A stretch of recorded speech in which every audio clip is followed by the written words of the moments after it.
Ayan, i-drain na natin ano. Makikita nyo yung ano ng langis. Tsura ng langis yun.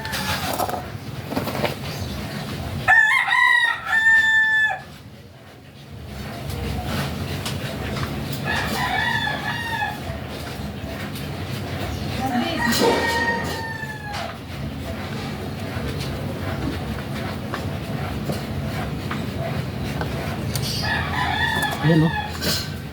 May gatas.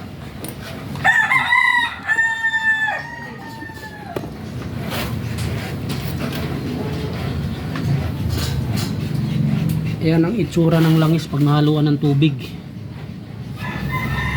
Dahil tinawid natin yan sa ilog. Ano? Yan lang din.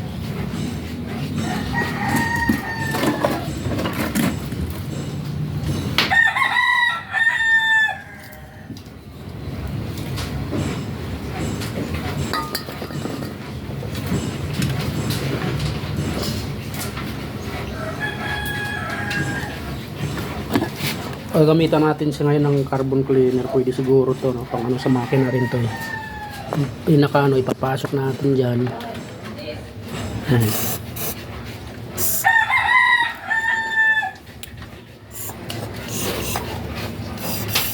Saka natin mamaya lagyan na ipaplas ng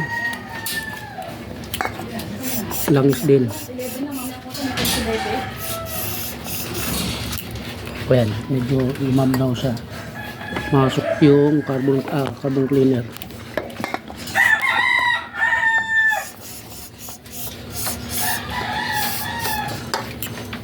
Ayan, umam na.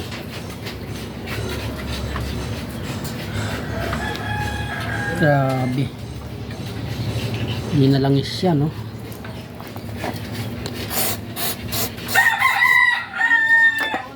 I-ano rin natin kasi meron naman tayong compressor. Bugahan din natin ang hangin.